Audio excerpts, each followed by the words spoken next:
ఈరోజు నా కోసం ఆత్మీయ కార్యక్రమానికి మిమ్మల్ని అందరినీ ప్రేమపూర్వకంగా ఆహ్వానిస్తూ ఉన్నాను. మీ అందరూ క్షేమమని నమ్ముతూ ఉన్నాను. ఈ సమయంలో కొద్ది నిమిషాలు దేవుని మాటలు ధ్యానము చేద్దాం. ముందుగా చిన్ని ప్రార్థన. పరిశుద్ధుడా, ప్రేమగల తండ్రి, గొప్ప దేవుడా, నీకు వందనాలు. కృపగల దేవాని స్తోత్రములు తండ్రి. ఈ సమయంలో నీ మాట కొరకు ఎదురు చూస్తుంటుండగా వాక్యపు వెలుగులోంచి మా అందరితో మాట్లాడమని యేసు నామములో అడుగుచున్నాము తండ్రి. ఆమేన్. ఈరోజు దేవుని వాక్యము మొదటి సమూయేలు గ్రంథము 2వ అధ్యాయము 1వ వచనము. మొదటి సమూయేలు గ్రంథము 2వ అధ్యాయము మొదటి వచనము. యెహోవా యందు నాకు మహాబలము కలిగెను. ఈ వాక్య భాగాన్ని మనం గమనించినప్పుడు హన్నా చెప్తున్నటువంటి మాటలను ఇక్కడ మనము చూస్తూ ఉన్నాము. హన్నా దేవుని సన్నిధిలో ప్రార్థించి తను దేవుని సన్నిధిలోంచి తన యొక్క దేవుని యొక్క కృపను పొందుకున్న తర్వాత తను మాట్లాడినటువంటి మాటలు మనము చూస్తూ ఉన్నాము. యెహోవా యందు నాకు మహాబలము కలిగెను. దేవుని నామానికి మహిమ కలుగును గాక.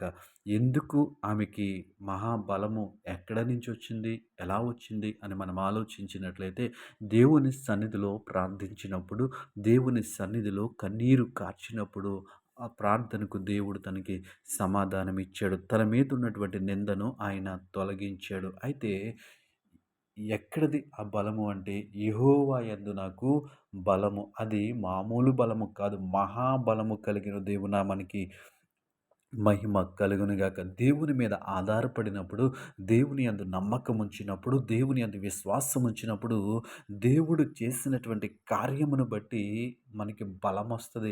ఎలాంటి బలము అంటే అది మహాబలము. ఈ లోకంలో ఎవరు ఇవ్వలేనటువంటి బలము దేవుని యొక్క సన్నిధి నుంచి మనము పొందుకోగలము. ఈ మాటలు వింటున్న ప్రియ సహోదరి, సహోదరుడా, నీవు ఎలాంటి స్థితిలో ఈ మాటలు వింటున్నావు నాకు తెలీదు. కానీ హృదయాంతరంగాన్ని ఎరిగిన దేవుడు, హృదయ రహస్యాలని ఎరిగిన దేవుడు నీతో మాట్లాడుతూ ఉన్నాడు. ఈ వాక్యం వింటున్న నీవెవరివో కూడా నాకు తెలియదు. కానీ దేవుడు నీతో మాట్లాడుతూ ఉన్నాడు.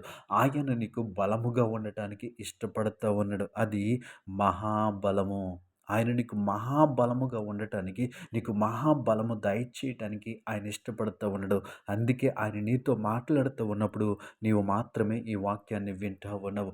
యెహోవా యందు నాకు మహాబలము కలిగెను. ఎవరి యందు నీకు బలము అంటే దేవుని యందు నీకు బలము. ఈరోజు నువ్వే విషయంలో బలహీనుడిగా ఉన్నావు. నువ్వు బలహీనుడిగా ఉండి నువ్వు కృంగిపోతూ ఉంటుంటే, నువ్వు శక్తిహీనుడిగా ఉండి నలిగిపోతూ ఉన్నట్లయితే, నాకెవరు బలము లేరు, నాకెవరు ఆశ్రయము లేరు, నాకెవరు సహాయము లేరు అనేటువంటి స్థితిలో నీవు ఉన్నట్లయితే ఈరోజు దేవుడు మనతో మాట్లాడుతూ ఉన్నాడు. యెహోవా యందు నాకు మహాబలము. అది మామూలు బలము కాదు, మహాబలము కలిగెను. దేవునామానికి మహిమ కలుగును గాక. శక్తిహీనుడివని, బలహీనుడివని దిగులు చెందుతున్నవేమో, నా పక్షంగా ఎవరు మాట్లాడతారు, నా పక్షంగా ఎవరు నిలబడతారు అని నువ్వు ఆలోచన చేస్తూ ఉన్నవేమో, నాకు తోడుగా ఎవరుంటారని నువ్వు అనుకుంటున్నవేమో, నాకు బలం ఎక్కడిది అని నువ్వు అనుకుంటున్నవేమో, నేను వాళ్ళని ఎలా ఎదిరించగలను అనుకుంటున్నవేమో, నువ్వు వాళ్ళని ఎలా ఎదిరించగలవు అంటే ప్రార్థన ద్వారా. దేవునామానికి మహిమ కలుగును గాక. నీవున్నటువంటి బలహీనతల్లోంచి నువ్వెలా ఓవర్కమ్ చేయగలవు అంటే, నీవున్నటువంటి బలహీనతలో నువ్వెలా బలవంతుడిగా ఉండగలవు అంటే, ఆయన యందు నమ్మకం ఉంచినప్పుడు, ఆయన సన్నిధిలో ప్రార్థించినప్పుడు, నీకున్నటువంటి బలహీనతలను బట్టి, నీకున్నటువంటి ఆ యొక్క ఆహ్, స్వభావాన్ని బట్టి అనేకమంది నీ మీద బలవంతం చేస్తూ ఉన్నారేమో, అనేకమంది నీకు రావాల్సినవి పట్టేసుకున్నారేమో, అనేకమంది నువ్వు పొందుకోవలసినవి, నీకు చెందవలసినవి నీ యొక్క బలహీనతలను బట్టి, వారి యొక్క బలాన్ని బట్టి నీకు అన్యాయం చేస్తారేమో. కానీ దిగులు చెందకు. దేవుడు మహాబలవంతుడు. దేవునామానికి మహిమ కలుగును గాక. ఆయన మహాబలము చేత నిన్ను విడిపిస్తాడు. ఆయన మహాబలము చేత నీకు న్యాయము చేస్తాడు. ఆయన మహాబలము చేత నీ ప్రతి అవసరాన్ని ఆయన తీరుస్తాడు. కృంగిపోకు, దిగులు చెందకు. ఆయనే నిన్ను నన్ను పోషించేటువంటి దేవుడు. నీకు నాకు బలమునిచ్చేటువంటి దేవుడు.